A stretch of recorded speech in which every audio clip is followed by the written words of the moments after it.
My name is Jennifer, and at 43 years old, I find myself completely hooked on Spanish soap operas. Thanks to various streaming services, I've been binge-watching one dramatic series after another. There's something irresistible about the constant twists and turns, but little did I know my own life was about to rival any soap opera in drama. It was nearly 6 years ago, when I was living with my older husband. We had never been blessed with children, but I cherished our time together. That all changed one evening when I received a call from Monica, my best friend since childhood, who had even attended our wedding. "Hey Jennifer, it's been a while. I wanted to let you know that I got divorced," Monica said. "Oh, I'm sorry to hear that. It sounds like a tough time. Let's get together for drinks soon," I replied, trying to offer some comfort. When I got home, I was about to tell my husband about Monica's news, but he surprised me by saying, "I know Monica's divorced." I was taken aback. "How did you know about that?" "I haven't mentioned it to you yet." He looked at me with an expression that suggested he was piecing something together. "I think I overheard something," he said, though his vague explanation left me puzzled. I shrugged off the confusion and told him, "Yes, Monica is divorced. We're planning to meet up for drinks soon." My husband then asked, "Can I come along?" I was puzzled. I thought it was supposed to be a girls' night out.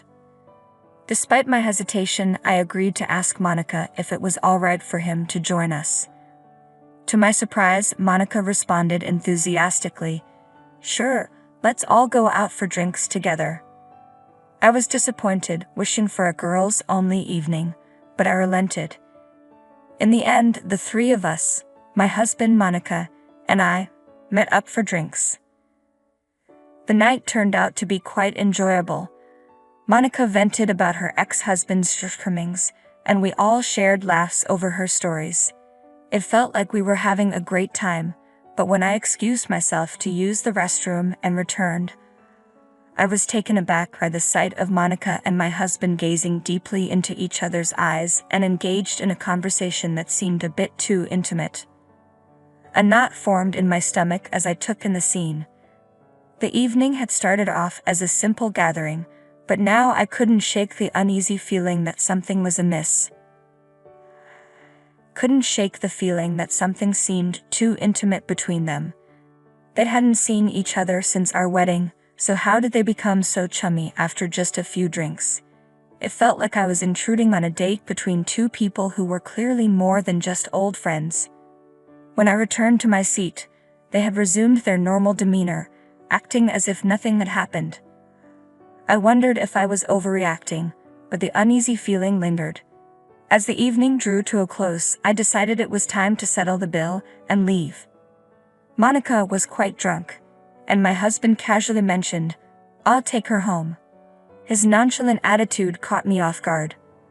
"I'm going to take her home" sounded more like a command than a suggestion, as if he was deciding on his own. I protested, "I'm not as drunk as she is, but I've had a few drinks too. Besides, I'm your wife. It's too late for her to be alone, and she's in no condition to get home safely." He insisted, "You take a cab and go home yourself. She's fine. I'll make sure she gets home." I was taken aback. "If you take her in a cab, she'll go straight to her apartment, won't she? I'm worried she won't make it on her own." I knew Monica was living alone, and it was possible she had mentioned this while I was in the restroom. The discomfort I felt quickly turned into disbelief. "Fine then. I'll go home myself," I said. I left them at the restaurant, feeling a mix of unease and determination. As much as I didn't want to leave Monica alone with my husband, I realized it might be more useful for me to return home and investigate their relationship. Once I arrived home, I headed straight to my husband's study. A room that wasn't a bedroom, a private space where he might keep important information. As I searched through the room, I realized that if I could find answers in Monica's house, it would be quite an invasion of privacy. Still, the conflict in my mind was overwhelming. While rummaging through the shelves, I stumbled upon a basic photo album, one I didn't recall seeing when we moved in. With a sinking feeling, I began flipping through the pages. I should have stopped, but it was too late. The album was filled with photos of my husband and Monica, both beaming with happiness. Judging by Monica's hairstyle and the way my husband's clothes looked, it was clear they had been meeting secretly for years, possibly since shortly after our marriage. They had been involved in an intense relationship for over a decade. The shock and the combination of my hunger and alcohol left me feeling nauseous. I rushed to the bathroom, barely making it before I began to throw up. Just as I was trying to compose myself, my husband came home. "Oh, you're throwing up? Did you drink that much?" he asked, rubbing my back. I snapped, "Don't touch me," and slapped his hand away. "Just wait a second. I need to get some water." He seemed to think I was too drunk to know what was going on. "Yes, I know who you are," I said bitterly. "I just hate you right now. I wish I could get so drunk I'd forget how much this hurts. Wait here. We need to talk," he said, clearly trying to lighten the mood with a laugh. I glared at him, trying to catch my breath. "Is this your idea of a joke? Are you trying to make light of the situation because I'm upset about you dropping her off?" He shrugged, seemingly unaware of the gravity of the moment. "Well, let's adjust the tone then. First question. What's this picture about?" I confronted him with the album I had discovered in his room, simply showing him the cover. His face turned pale as he saw it. "Let's start with a yes or no question," I said. "Is there any wife in the world who could look at this picture and be okay with it? You know, considering what it shows." He remained silent, and I pressed on. "How do you think I feel right now? Go ahead, give me an answer." When he didn't respond, I snapped, "Why aren't you saying anything? Why just sit there in silence?" His silence only heightened my frustration. "Okay, I cheated. I'm really stupid. I'm truly sorry," he finally admitted, his voice lacking sincerity. I wished he would just show some real remorse, maybe even cry a little. His silence was unbearable. Then finally he spoke. "She's the one for me. Monica and we were both married to the wrong partners. After everything, we finally found each other. I feel like we're soulmates, destined to be together." I was stunned. "Soulmates? Are you suddenly a poet or something?" He continued, "I realize now that I made a mistake marrying you. Our soul vibrations are different. We can't be happy together. This is a test of fate for me and Monica." His words were so disconnected from reality that I could hardly process them. "So, we're not connected on a spiritual level. Is that what you're saying?" I stared at him, speechless, struggling to grasp the bizarre turn of our conversation. I was completely baffled by his words. I couldn't make sense of what he was saying. Only that he and I were hopelessly incompatible. My best friend had betrayed me, my husband had betrayed me, and honestly, I was beyond tears. "I don't understand what you're talking about," I said, feeling numb. "All I know is that you and I are hopelessly incompatible. If you're so keen on being with Monica, then fine. I'm willing to let you go, because you've been a terrible husband." He seemed to be speaking in riddles, and it only made my frustration grow. "I don't think you and I are compatible either," I said flatly. "You've clearly lost your mind, but I still don't understand what you're on about." "I knew you'd say that," he replied, seemingly resigned. "So you'll agree to a peaceful divorce, right?" I replied, "So you won't be paying alimony then?" He didn't seem to grasp the gravity of the situation.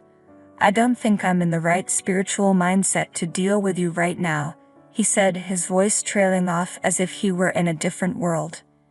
His incoherence was almost maddening. "What's the matter with you, Jen?" he asked. I responded with an equally ridiculous answer. "I'm ignoring your absurd divorce request." Ignoring his pleas, I headed to the shower. He continued to shout from the other room, criticizing me and demanding a response. "I'll never be free unless you agree to divorce me," he yelled. I ignored him completely. "You'll be free to do what you want, and I'll be free from you. From this day on, you're nothing but a piece of trash to me, as insignificant as mold in a bathtub." The next morning my husband left for work in a foul mood. I didn't greet him, prepare his breakfast, or even help him with his tie. I had taken the day off after our night out, and I got up just in time to see him leave. "Well, from today on I'll be living alone." I decided to tidy up my room, and by the evening, when my husband came home, I heard him call out from the front porch, "I'm home," but I didn't respond. Soon he was shouting about his missing shoes. "Hey Jen, where are my shoes? And why are you eating without me?" I remained silent, watching TV and enjoying my steak and fine champagne. "Yes, I threw away your shoes," I called out without looking at him. "It's normal to eat alone since I live here by myself. I have quite a bit saved up, so I'm treating myself." He sounded frustrated. "Jen, are you even listening?" I poured myself another glass of champagne, ignoring him. "We'll talk after I get out of the shower," he said, but I could hear the irritation in his voice. As I heard him clattering around upstairs, I knew he was searching for his pajamas. Then he called down, "Jen, why is there nothing in my room? Where are my pajamas? I can't even take a bath without any clothes." I replied calmly, "I live alone now. You'll have to figure it out." I quickly finished my meal and went to my room, showing no reaction to his distress. He followed me, asking where his food was. "Go buy your own," I said. "I've told you repeatedly that I live alone." I had already finished my bath, so I headed straight to the bedroom. I had even disposed of his toothbrush, curious to see how he would manage in the morning. When I woke up, my husband was sitting in a chair, looking like Roddens the Thinker. He must have been in such a rush last night that he didn't manage to properly get ready. His hair was sticky and messy, exposing his scalp. As soon as he saw me, he tried to compose himself and got down on his knees, desperately apologizing. I was genuinely shocked by how far he was willing to go. "It hurts me to know how you've treated me, but I realize I've done terrible things to you without considering your feelings," he said, his voice full of regret. "I'm sorry for that." His apology was exactly what I needed to hear, but I didn't respond. "I want us to start over," he added, hoping for a second chance. I was stunned into silence. I gave him a look of sheer disgust. No, I said. "I can't live with someone who is spiritually lost, cheats, and causes so much trouble." His shock was palpable. "You don't like that?" he asked, clearly taken aback. "Think about what you did," I said coldly. "Say something if you have a clue." He pleaded, "I'll do whatever you say." I knew he was falling back on his usual tactics. Promises and material gifts whenever we had a fight. But this time I was prepared. "Okay then, do as I say," I replied, the words I'd been waiting to say finally escaping my lips. I smiled, and his face fell, a look of despair spreading across it. I wanted to see that expression. No, I corrected myself. "I don't mean it like that." His confusion was evident. "I have no intention of accepting any terms," I continued. "Do you really think you can just brush off your infidelity after all this time?" "I'm taking action against both you and Monica," I declared. "I'll do everything in my power to hold both of you accountable. And I'll inform Monica's ex-husband as well. You'll both be facing alimony claims." He looked at me with wide eyes. "Good luck paying them," I said. "Come on, get up and take your things with you." I forced him to gather his belongings and dragged him to the front door. "Where are you taking me?" he asked, bewildered. "Outside," I said firmly. "I'm taking over this house. It's mine now. I don't want any more strangers in my home." "Wait, can't you at least wait until after the divorce?" he pleaded. "That's not going to happen," I snapped back. "Why not?" "What the hell, Jen? You just started talking all of a sudden and then you were so cold. Shut up and get out." I shoved him out the front door, with all my might. The strength I was able to muster came from the years of accumulated stress and anger. It's strange how much negative energy can build up over time.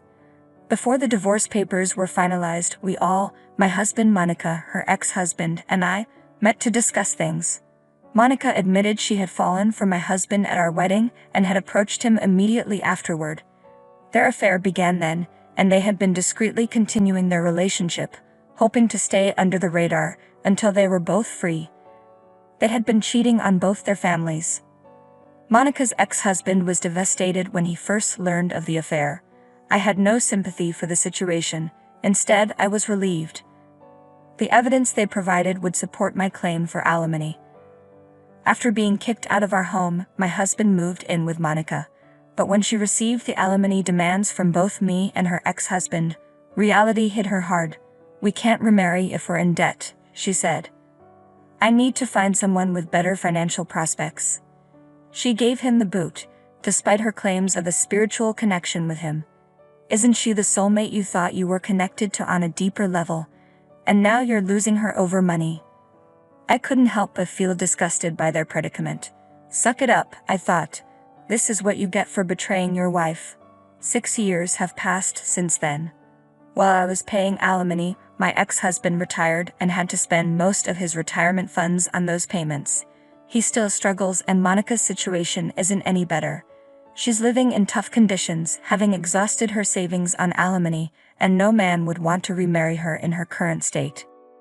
As for me, I've been earning well but haven't done anything special with my money except focus on work. Life is unpredictable, so I'm trying to live modestly and do what I enjoy. They say, if you're prepared for anything, you're prepared for everything. I've been enjoying watching Spanish soap operas every day. Recently, I met someone at work who shares my interest, and we're even talking about traveling to Spain together someday. I look forward to that day, and I'm not concerned with soul vibrations. For now, my goal is to live happily and peacefully.